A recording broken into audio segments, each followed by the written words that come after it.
need to, in the genre of the Hawaiian tradition, we need to keep that going.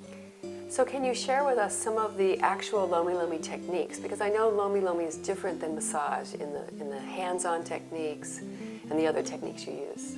Okay, well, starting with the oli, the chant that brings in the ho'oponopono aspect, the clearing of negative energies,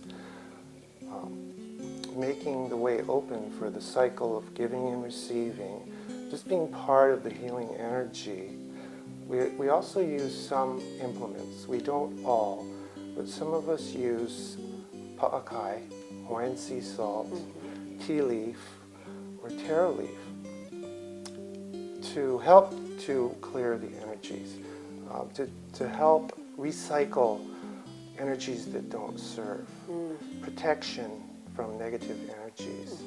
And what I found out, which is very interesting, was that these three elements, the pa'akai sea salt, the tea leaf, and the taro leaf, they all have quartz crystal in their, in their element. And we know how the ocean itself is capable of recycling waste and actually can recycle nuclear energy.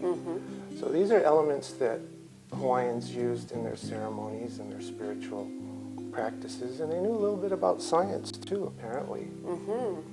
So how would these elements be part of it? Are you using them to when the energy is released out of the body while you're practicing, or to set it up?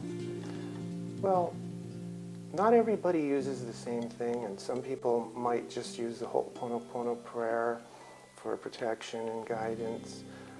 Some people use the sea salt initially as a body rub, or some use it to dip their fingers into while they're practicing. Okay. Yeah. As far as the hands-on techniques, there's many different techniques. Depending on who the teacher was, from what part of Hawaii, what was their focus. Different people had different focuses. There was the martial arts, lua aspect. There was the joints and bones, mobilization, organs, muscles.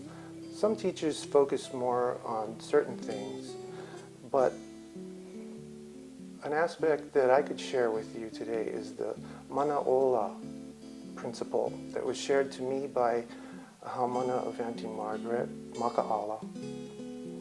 And the mana'ola is a technique that provides deep physical work without being invasive.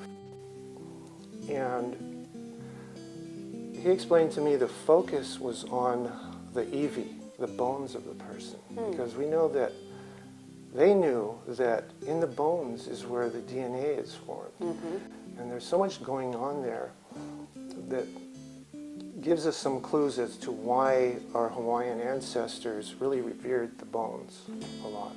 Yes. If you know, in their burial practices, the bones are sacred. But this mana'ola technique is just, it's a way of getting deeply into the body without being invasive. So it just starts with a broad surface into a more pointed surface. So instead of just going in with a chisel and a hammer, we kind of, it's like asking permission of the body to enter more deeply. And it's been very successful. So how are some of the techniques, the strokes of Lomi Lomi, different than perhaps a typical massage that one would ask for? Well, typically, Hawaiian Lomi Lomi is known as a flowing rhythmic massage with using lots of forearms. That's true, but like I was saying, depending on who the teacher was, what the practitioner is focusing on, you can cover a wide range of actual physical techniques. Now, is Lomi Lomi used in other countries? Has it been taught as a cultural practice or moved into, like, New Zealand or Australia? Is it something that's practiced there in their tradition? Well, if you say Lomi Lomi, it's Hawaii. Okay. It's the origin. But yes, it's been taught in Europe. It's become a worldwide sensation, actually.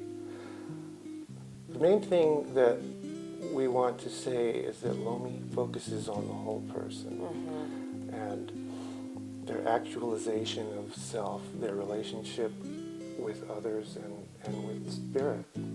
So you're intending this thought that you just expressed. It's not something that's spoken between you and whoever you would be working on, is it? Sometimes I just bring it out because, of course, I can't downplay the benefit of the physical work. I mean, it's fantastic, you know, and Lomi can really be applied in any physical, towards any physical end that you want, whether it's injury, sore muscles, soothing, but it's just a whole, complete, holistic practice. Well, thank you so much for joining us and for explaining to us what Lomi Lomi is all about and how it can be used as a daily practice. Thank you so much. My pleasure. Up next is our special musical guest, Mike Young.